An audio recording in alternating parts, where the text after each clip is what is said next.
wedding etiquette. Well, perhaps some wedding invitations are starting to roll into your mailbox for spring, summer weddings. What better time to do a wedding etiquette refresher than now? And who better to do it with than Alison McGill from Wedding Bells magazine? Hello.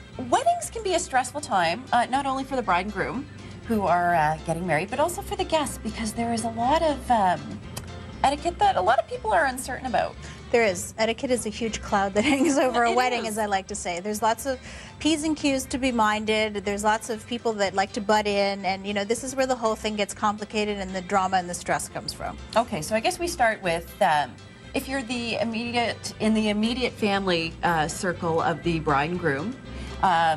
I guess this is all about keeping your opinion to yourself or gently imparting it. Yeah, I mean, I think there has to be a certain amount of, decorum you have to think about, as a family member. I mean, I think it's sort of when parents get involved. I mean, although they're well-meaning, and God, we love them to death, it's basically like that is where the opinions start, and then I think the rest of the family can come in.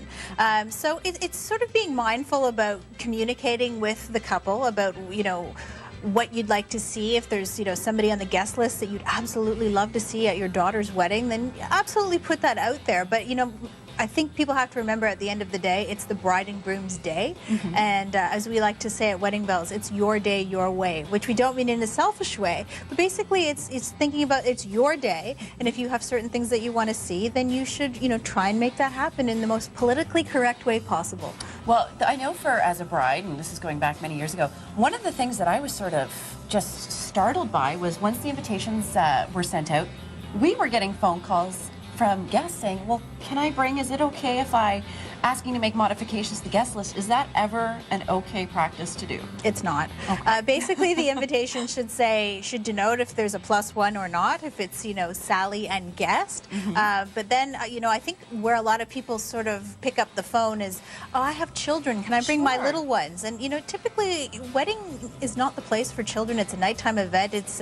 We don't want the little ones running around. It's past their bedtime. It only stands to reason they get a little cranky. Absolutely. So if the children aren't invited, there's probably a reason for it. But people do tend to get a little bit, their knickers in a twist about the whole thing. They do. And it's nothing personal. It's nothing personal. But I know we have to respect, the wishes of the people who are throwing the party. Well, I found too that it was a difficult kind of balance trying to determine from your guest list who can bring a date. How long, you start taking in criteria like how long have they been dating? Does everybody necessarily need to bring a date? And if it doesn't say +1, it doesn't matter if you're dating the greatest guy in the world, don't. Don't.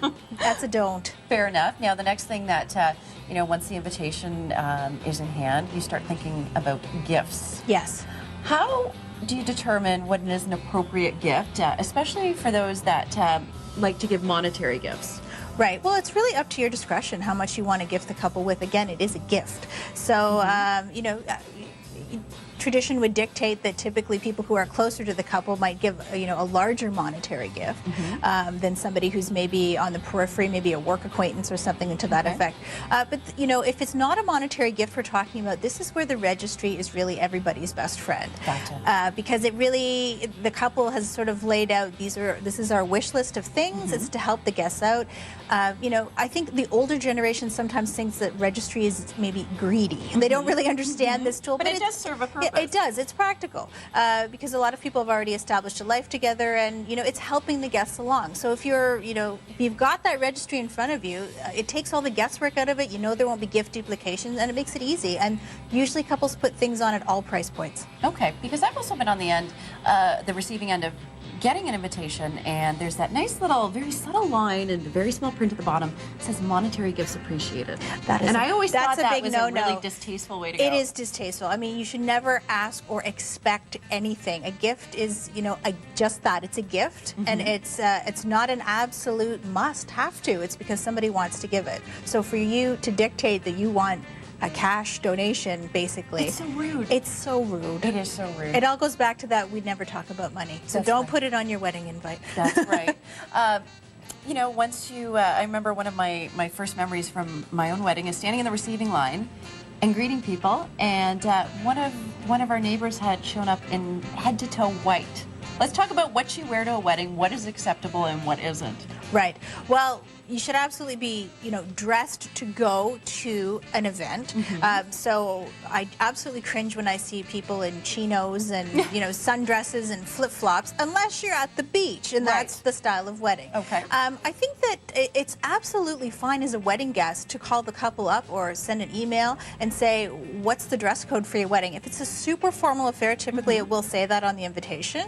But unfortunately in our society, the pendulum has swung too far the other way. We've become far too casual. I mean, I love looking at weddings in England. They still wear hats, and to us we may think that's over the top, but it's that wonderful tradition where people are celebrating. They get dressed up. People don't even get dressed up to go to work these days. There's very few occasions where you can do it, so I think you should embrace it when you can. Yeah, absolutely. And, typically you don't wear white to a wedding because you don't show up the bride. But there was that tradition that you weren't supposed to wear black, and many people wear black to a wedding now. I've seen mothers of the bride wearing black. Yeah, and I think it looks sharp. It looks very formal. That's right. Now, should you be mindful, too, because I know I've been in some situations where the church service is very close to the reception, wearing one outfit to both. Do you need to be mindful of what you're wearing in church and how that translates to perhaps a great party dress for later on? Well, I think you can. I mean, a lot of churches, they sort of, you need to be a little bit more modest in your dress. Covered shoulders. Little covered shoulders. So, get a great pashmina, get a wrap, get something that goes with your dress. And then, for the evening portion of it, you can, kick it off and sass it up, and you're good to go. Excellent. Well, some great tips that should hopefully take the stress out of attending weddings this spring, summer season. Thank you so much for joining us. You're welcome. And, of course, more great tips in Wedding Bells magazine on stands now.